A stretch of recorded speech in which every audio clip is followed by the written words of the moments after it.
Good morning जी, बहुत स्वागत है आप सभी का। आपके साथ मैं हूं अंजलि मुदगल। दिल्ली में कांग्रेस की बैठकों के बाद पंजाब में पोस्टर वाली सियासत अब शुरू हो गई है।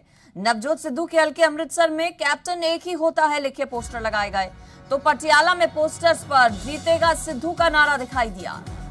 पार्टी के भीतर ही पोस्टर वॉर शुरू हो गया है। देखिए, पोस्टर वॉर अक्सर देखने को मिलता है अलग अलग राजनीतिक दलों के बीच में, लेकिन यहाँ पर एक ही पार्टी के नेता आमने सामने हैं और एक दूसरे के खिलाफ ही पोस्टर्स लगाए जा रहे हैं। एक दूसरे को चिढ़ाने के लिए पोस्टर्स लगाए जा रहे हैं, ये दिखाने की कोशिश कि जो रसूख है वो उन्हीं का है।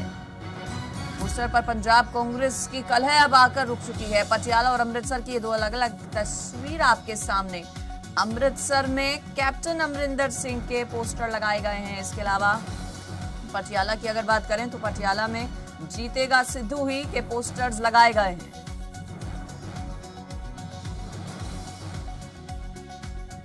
जॉइंट एसोसिएशन ऑफ कॉलेज यानी कि जैक ने 2 लाख अनुसूचित जाति के छात्रों के रोल नंबर्स रोकने का फैसला किया है। इसकी वजह पंजाब सरकार की तरफ से साल 2017-18, 18-19 और 19-20 के लिए एससी छात्रवृत्ति के 1850 करोड़ का भुगतान नहीं किया जाना बताया जा रहा है। इस स्थिति में 2 लाख एससी छात्रों को आगामी परीक्षाओं के दौरान मुश्किल का सामना करना पड़ सकता है।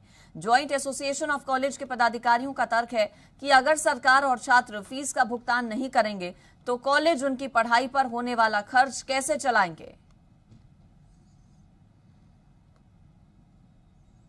ਐਸੋਸੀਏਸ਼ਨ ਨੂੰ ਇਹ ਕਹਿਣਾ ਵੀ ਜੇਕਰ ਅਸੀਂ ਇਹ ਵਿਦਿਆਰਥੀਆਂ ਨੂੰ ਪਹਿਲਾਂ ਦੀ ਤਰ੍ਹਾਂ ਸਰਕਾਰ ਦੇ ਭਰੋਸੇ ਰੋਲ ਨੰਬਰ ਜਾਰੀ ਕਰ ਦਿੱਤੇ, ਉਹਨਾਂ ਦੀ ਫੀਸਾਂ ਨਾ ਲਈਆਂ ਤਾਂ ਬਾਅਦ ਦੇ ਵਿੱਚ ਉਹਨਾਂ ਤੇ ਦਬਾਅ ਬਣਾਇਆ ਜਾਊਗਾ। ਇਸ ਲਈ ਜਿਹੜੇ ਹੁਣ ਇਸ ਟਾਈਮ 2 ਲੱਖ ਦੇ ਕਰੀਬ ਵਿਦਿਆਰਥੀ ਨੇ ਜਿਨ੍ਹਾਂ ਦੇ ਅੱਗੇ ਐਗਜ਼ਾਮ ਆ ਰਹੇ ਨੇ, ਜੇਕਰ ਉਹਨਾਂ ਦੇ ਖਾਤੇ ਵਿੱਚ ਜਿਹੜਾ ਇਹ ਪੋਸਟ ਮੈਟ੍ਰਿਕ ਸਕਾਲਰਸ਼ਿਪ ਜੋ ਕੇਂਦਰ ਤੋਂ ਆਇਆ ਹੋਇਆ ਪੰਜਾਬ ਸਰਕਾਰ ਕੋਲ ਪਿਆ ਉਹ ਜਾਰੀ ਨਾ ਹੋਇਆ ਤਾਂ ਉਹ ਵਿਦਿਆਰਥੀਆਂ ਨੂੰ ਪ੍ਰੋਬਲਮ ਆ ਸਕਦੀ। और पंजाब कांग्रेस विधायक राजकुमार वेरका ने भरोसा दिलाया है कि किसी भी एससी छात्र का रोल नंबर नहीं रुकने दिया जाएगा। बता दें कि जॉइंट एसोसिएशन ऑफ कॉलेज ने पंजाब सरकार की तरफ से एससी छात्रवृत्ति का पेंडिंग पैसा जारी न होने के चलते 2 लाख छात्रों का रोल नंबर रोकने का फैसला लिया, जिस पर वेरका ने प्रतिक्रिया देते हुए कहा कि केंद्र ने एक बार भी एससी छात्रों की फीस के लिए फंड जारी नहीं किया। साथ ही वेरका ने बताया कि वो अपने हलके में कोरोना मरीजों को मुफ्त राशन बांट रहे हैं। अन्य नेताओं को भी ऐसा करना चाहिए। ਇਹ ਅਸੀਂ ਚੈੱਕ ਕਰ ਰਹੇ ਹਾਂ ਕਿ ਜਿਹੜੀ ਉਹ ਗੱਲ ਕਹਿ ਰਹੇ ਹੈ, ਪਹਿਲੀ ਗੱਲ ਤੇ ਉਹਨਾਂ ਨੂੰ ਪੁੱਛੋ ਕਿ ਨਰਿੰਦਰ ਮੋਦੀ ਦੀ ਸਰਕਾਰ ਜਿਹੜੀ ਹੈ ਉਹ 2014 ਤੋਂ ਆਈ ਹੋਈ ਹੈ। 2014 ਤੋਂ ਲੈ ਕੇ 2020 ਤੱਕ 1 ਵੀ ਰੁਪਈਆ ਇਹ ਬੀਜੇਪੀ ਦੀ ਸਰਕਾਰ ਨੇ ਦਲਿਤਾਂ ਨੂੰ ਜਾਰੀ ਕੀਤਾ। ਦੇਸ਼ ਦੇ ਅੰਦਰ ਜਿਹੜੀ ਕੋਈ ਸਕਾਲਰਸ਼ਿਪ ਦਾ ਪੈਸਾ ਏਰੀਅਰ ਜਾਰੀ ਹੋ ਰਿਹਾ ਹੈ ਉਹ ਡਾਕਟਰ ਮਨਮੋਹਨ ਸਿੰਘ ਦੇ ਟਾਈਮ ਦਾ ਹੋ ਰਿਹਾ। ਅਸੀਂ ਉਹਦੇ ਵਾਸਤੇ ਬਿਲਕੁਲ ਕਰ ਰਹੇ ਹਾਂ।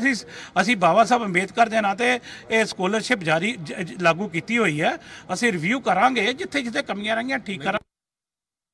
ਸਾਡਾ ਰੋਜ਼ ਦਾ ਸਿਲਸਿਲਾ ਹੈ ਔਰ ਜਿੰਨੇ ਵੀ ਮੇਰੇ ਹਲਕੇ ਦੇ ਕੋਰੋਨਾ ਦੇ ਪੀੜਤ ਪਰਿਵਾਰ ਹੁੰਦੇ ਹੈ ਉਹਨਾਂ ਪਰਿਵਾਰਾਂ ਵਾਸਤੇ ਮੈਂ ਦਿਨ ਰਾਤ ਮੇਰੇ ਸਾਰੇ ਕਾਉਂਸਲਰ ਸਾਥੀ ਉਹਨਾਂ ਦੇ ਘਰਾਂ ਤੱਕ ਪਹੁੰਚ ਕਰਦੇ ਆ, ਉਹਨਾਂ ਦੇ ਘਰਾਂ ਤੱਕ ਦਵਾਈਆਂ ਪਹੁੰਚਾਉਂਦੇ ਆ, ਉਹਨਾਂ ਲੋਕਾਂ ਦਾ ਅਸੀਂ ਇਲਾਜ ਫ੍ਰੀ ਕਰਦੇ ਆ ਔਰ ਇੱਕ ਮਹੀਨੇ ਦਾ ਰਾਸ਼ਨ ਤੇ 2500 ਰੁਪਈਆ ਨਗਦ ਅਸੀਂ ਹਰ ਵਾਰੀ ਦਿੰਦੇ ਆ। ਔਰ ਅਗਰ 2 ਦਿਨ ਮੈਂ ਬਾਹਰ ਵੀ ਜਾਣਾ ਤੇ ਮੇਰੇ ਸਾਥੀ ਇਹ ਸਾਰੇ ਹੀ ਦਿਨ ਰਾਤ ਮਿਹਨਤ ਕਰਦੇ ਰਹਿੰਦੇ ਔਰ ਅਸੀਂ ਰੋਜ਼ ਕਹਿੰਦੇ ਆ कि कसम खाते हाँ रब की मदद करांगे सब दी। असी सब दी मदद का नारा दिता होया और ये लगातार। तो देखिए, अपने हल्के में कोरोना मरीजों को राशन, वेरका ने अन्य जनप्रतिनिधियों से भी अपील की है कि सभी आगे आकर इसमें हाथ बटाएं।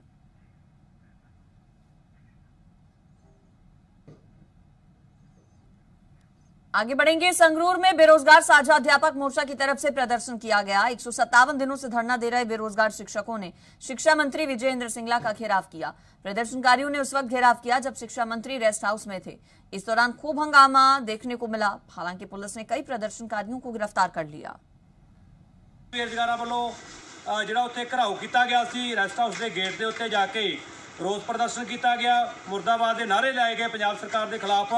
ਜਿਹੜੀ ਕਾਂਗਰਸ ਸਰਕਾਰ ਘਰ ਘਰ ਰੁਜ਼ਗਾਰ ਦਾ ਵਾਅਦਾ ਕਰਦੀ ਸੀ, ਬੇਰੁਜ਼ਗਾਰੀ ਭੱਤੇ ਦਾ ਵਾਅਦਾ ਕਰਦੀ ਸੀ, ਇਸ ਮੰਗ ਨੂੰ ਲੈ ਕੇ ਬੇਰੁਜ਼ਗਾਰ ਸਾਂਝੇ ਮੋਰਚੇ ਵੱਲੋਂ ਪ੍ਰਦਰਸ਼ਨ ਕੀਤਾ ਗਿਆ। ਦਰਜਨ ਦੇ ਕਰੀਬ ਲੜਕੀਆਂ ਸਮੇਤ ਬੇਰੁਜ਼ਗਾਰਾਂ ਨੂੰ ਗ੍ਰਿਫਤਾਰ ਕੀਤਾ ਗਿਆ। ਜਿਹੜਾ ਸਥਾਨਕ ਸਿਟੀ ਥਾਣਾ ਵਿਖੇ ਡੱਕਿਆ ਗਿਆ ਬੇਰੁਜ਼ਗਾਰ ਸਾਂਝੇ ਮੋਰਚੇ ਦੇ ਆਗੂਆਂ ਨੂੰ ਜਿਹਦੇ ਵਿੱਚ ਦਰਜਨ ਦੇ ਕਰੀਬ ਬੇਰੁਜ਼ਗਾਰ ਨੇ। ਬੇਰੁਜ਼ਗਾਰ ਸਾਂਝਾ ਮੋਰਚਾ ਲਗਾਤਾਰ ਆਪਣਾ ਪ੍ਰੋਟੈਸਟ ਕਰਦਾ ਆ ਰਿਹਾ ਪਿਛਲੇ ਕਰੀਬ 157 ਦਿਨਾਂ ਤੋਂ। ਆਉਣ ਵਾਲੇ ਦਿਨਾਂ ਦੇ ਵਿੱਚ ਫਿਰ ਇਸ ਗੱਲ ਦਾ ਐਲਾਨ ਹੈ ਕਿ ਜਦੋਂ ਸਥਾਨਕ ਜਾਂ ਆਸੇ-ਪਾਸੇ ਜਿੱਥੇ ਕਿਤੇ ਸਿੱਖਿਆ ਮੰਤਰੀ ਵਿਜੇ ਇੰਦਰ ਸਿੰਗਲਾ ਆਉਂਦੇ ਹੈ ਉਹਨਾਂ ਦਾ ਘਿਰਾਓ ਕੀਤਾ जाना है। जालंधर के वार्ड नंबर 10 के कांग्रेसी पार्षद मनदीप जसवल और एक नामी प्रॉपर्टी डीलर पर जबरन दुकान पर कब्जा करने का आरोप लगा है। ढीलवा गांव के एक परिवार ने ये गंभीर आरोप लगाए हैं। पीड़ित पक्ष के मुताबिक पार्षद ने अपने साथियों के साथ मिलकर उनका सामान उठाकर सड़क पर फेंककर दुकान पर कब्जा कर लिया। इस बाबत पुलिस को सूचना दी गई है। मौके पर पुलिस पीसीआर भी पहुंची, लेकिन उन्होंने कोई मदद नहीं की। वहीं पार्षद का आरोप है कि मकान और दुकान उसकी दिलाई हुई है। उसे संबंधित परिवार से 3 लाख रुपए भी लेने थे। आरोप लगाने वाले परिवार के मुखिया का कहना है कि वो कांग्रेसी पार्षद के साथ मिलकर प्रॉपर्टी डीलिंग का काम करता था। उसी दौरान पार्षद ने जमीन के प्लॉट काटकर बेच दिए। केंद्रीय मंत्री हरदीप सिंह पुरी ने वैक्सीन को लेकर पंजाब सरकार को घेरा और आरोप लगाया कि पंजाब सरकार पर वैक्सीन की मुनाफाखोरी कर रही है। केंद्रीय मंत्री हरदीप सिंह पुरी ने कहा कि मुफ्त में वैक्सीन देने के बजाय पंजाब सरकार ज्यादा कीमतों पर बेच रही है। अगर 309 रुपए के लिए एक डोज खरीदी जाती है, उसको आगे आप 1000 रुपए के दाम पर प्राइवेट हॉस्पिटल को दे रहे हैं, और वो आगे जो प्राइवेट हॉस्पिटल है उसको जो कल आंकड़े आए थे 1560 रुपए पर बेच रहा था प्राइवेट हॉस्पिटल। एक डोज जो गरीब आदमी को मुफ्त देनी चाहिए, जो सरकार ने खरीदी है 309 रुपए पे, वो लाभार्थी को मिल रही है 1560 रुपए पे। टोहाना के जेजेपी विधायक के माफी मांगने के बाद भी किसान विवाद थमने का नाम नहीं ले रहा। किसान फिर से धरने पर बैठ गए हैं। किसान नेताओं के मुताबिक विधायक की ओर से किसानों पर दर्ज कराए मामलों को वापस लिए जाने को लेकर सहमति बन गई है, लेकिन विधायक के घर का घेराव करने गए किसानों पर प्रशासन की शिकायत पर मामले दर्ज हुए थे। उन मामलों को वापस करने को लेकर प्रशासन आनाकानी कर रहा है। इसको लेकर विवाद जो है वो थमने का नाम नहीं ले रहा। 1 तारीख को जो भी मैं टोहाना में आया था, उस दिन जो भी घटना हुई, मैं उस घटना के जो भी दिन लोगों ने मेरे साथ जो किया, मैं उनको अपनी तरफ से माफ़ करता हूं। और उस घटना के दौरान मेरे से जो कुछ ऐसे शब्द निकले जो कि शोभनीय नहीं थे, क्योंकि मैं एक जनप्रतिनिधि हूँ, मैं उन सब शब्दों को वापस लेता हूँ और खेद प्रकट करता हूँ। किसान विवाद मामले में जेजेपी विधायक देवेंद्र बबली के खेद जताए जाने के बाद किसान नेता राकेश टिकैत संतुष्ट नजर आए।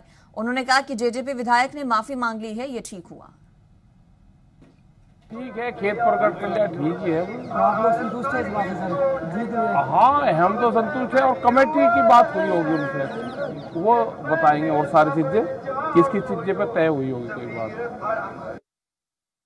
कांग्रेस के राज्यसभा सांसद दीपेंद्र हुड्डा ने नीति आयोग की रिपोर्ट को लेकर हरियाणा सरकार पर हमला बोला। उन्होंने कहा कि नीति आयोग ने हरियाणा सरकार के उन सभी दावों की हवा निकाल दी है जिनमें प्रदेश के चहुमुखी विकास का बखान किया जा रहा था। नीति आयोग की ओर से राज्यों की तरक्की के जो प्रमुख मापदंड तय किए गए थे, उनमें हरियाणा पिछड़ गया है।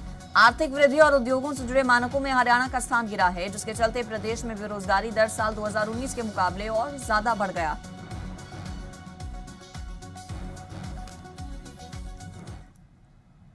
सागर धनखड़ हत्याकांड के आरोपी सुशील कुमार कोर्ट में अर्जी दाखिल कर जेल में प्रोटीन डाइट की मांग कर रहा है। साथ ही सुशील ने अतिरिक्त सुरक्षा की भी मांग की है।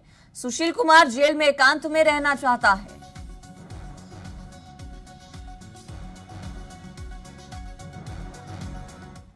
खबर पानीपत से, जहां 17 वर्षीय नाबालिग छात्र के साथ गायब हुई महिला ट्यूशन टीचर को पुलिस ने आखिरकार ढूंढ निकाला। 5 दिन पहले दोनों संदिग्ध परिस्थितियों में लापता हो गए थे, जिसके बाद 30 मई को नाबालिग के पिता ने ट्यूशन टीचर पर बेटे का अपहरण करने का आरोप लगाते हुए पुलिस को शिकायत दी। इसके बाद से पुलिस दोनों की तलाश में जुटी। पुलिस की एंटी ह्यूमन ट्रैफिकिंग यूनिट ने महिला टीचर और स्टूडेंट दोनों को काबू किया। फिलहाल नाबालिग छात्र की CWC में काउंसलिंग की जा रही है। बयान दर्ज कराए जा रहे हैं, जिसके बाद आगे की पूरी कार्रवाई अमल में लाई जाएगी। टीचर और एक नाबालिग लड़का जो है आपके थाना क्षेत्र से गायब होने का एक मामला दर्ज किया गया था। 29 तारीख को एक लड़का अपनी टीचर के पास ट्यूशन पढ़ने गया था देशराज कॉलोनी में, तो वो वापस नहीं आया। और अगले दिन 30 तारीख को लड़के के घर वालों ने एक कंप्लेंट थाना में दी कि मेरा लड़का एक टीचर के पास ट्यूशन पढ़ने गया था और वो टीचर भी घर पे नहीं है। कंप्लेंट के आधार पे एफआईआर दर्ज हमने सेम डे कर दी थी।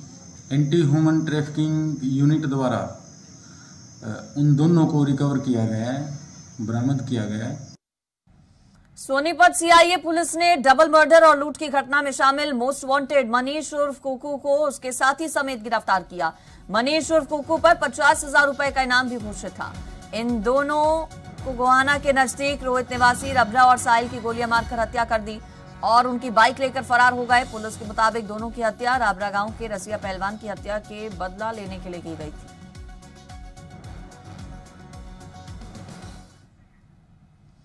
हिमाचल प्रदेश बोर्ड की 12वीं की परीक्षा रद्द कर दी गई है। साथ ही राज्य में 14 जून तक कोरोना कर्फ्यू बढ़ाने का फैसला लिया गया है। ये दोनों फैसले मुख्यमंत्री जयराम ठाकुर की अगुवाई में हुई कैबिनेट की बैठक में लिए गए। हिमाचल बोर्ड की 12वीं की परीक्षाओं को लेकर शिक्षा मंत्री ने बताया कि जिस पैटर्न पर छात्रों को सीबीएसई प्रमोट करेगी वही पैटर्न हिमाचल बोर्ड में भी लागू होगा। साथ ही यह भी फैसला लिया गया है कि रिजल्ट से छात्रों के संतुष्ट न होने पर उनके परीक्षा देने के विकल्प को भी रखा जाएगा और यह परीक्षा हालात सामान्य होने पर ही आयोजित होगी। कैबिनेट में फैसला लिया गया कि स्वास्थ्य वैक्सीन उत्पादकों से सीधे वैक्सीन खरीदने की संभावनाओं पर भी विचार करेंगे। कैबिनेट ने उसी बात को लेकर के कहा कि जो जैसा प्रधानमंत्री जी ने ट्वीट किया था कि हमको बच्चों की सेफ्टी ज़्यादा महत्वपूर्ण है और इसलिए +2 की जो परीक्षाएं हैं Himachal Pradesh board of school education की उनको कैंसिल किया गया है और अभी उसका क्या क्राइटेरिया होगा उसको तैयार करेंगे, क्योंकि हम सभी को भली प्रकार इस बात की जानकारी है कि अभी तक भारत सरकार ने भी अभी तक वो यानी क्राइटेरिया भी फिक्स किया नहीं कि हम किस आधार पर कैसे बच्चों को नंबर दे करके उनको पास करेंगे। अभी तक फिलहाल 14 तारीख तक वही सब रिस्ट्रिक्शन जारी रहेंगी और अभी जो आगामी कैबिनेट की बैठक जो होगी तो उस बैठक में और बातों पर चर्चा करेंगे। फिलहाल तो अभी इतना ही तय किया है। दिल्ली में बीजेपी अध्यक्ष जेपी नड्डा ने बैठक की। बीजेपी के महासचिवों के साथ जेपी नड्डा ने बैठक की। बीजेपी के सभी मोर्चों के अध्यक्ष बैठक में मौजूद रहे। जेपी नड्डा ने सेवा ही संगठन अभियान की समीक्षा की। कोरोना संकट में कार्यकर्ताओं के काम की समीक्षा की गई। मीटिंग के बाद पीएम मोदी से जेपी नड्डा मिले। बीएल संतोष जेपी नड्डा ने पीएम को पार्टी के काम की जानकारी दी। सूत्र ऐसा बता रहे हैं। जेपी नड्डा ने आगामी विधानसभा चुनाव को लेकर भी चर्चा की है। सभी राज्यों के प्रभारियों के साथ मीटिंग करेंगे जेपी नड्डा। खासतौर पर फोकस भारतीय जनता पार्टी का उन राज्यों पर है जहां पर अगले साल विधानसभा के चुनाव होने वाले हैं। इनमें बड़े राज्य शामिल हैं, उत्तर प्रदेश, उत्तराखंड, पंजाब। इन सभी राज्यों में अगले साल विधानसभा के चुनाव होंगे और इसको लेकर अभी से पार्टी की बैठकों का जो दौर है वो शुरू हो चुका है।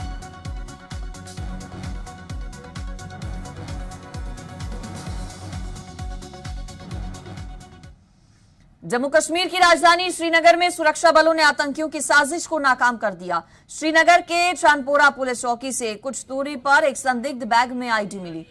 इसके बाद इलाके की घेराबंदी कर ली गई। आईडी का वजन करीब 10 किलोग्राम था। बम निरोधक दस्ते ने आईडी को निष्क्रिय किया।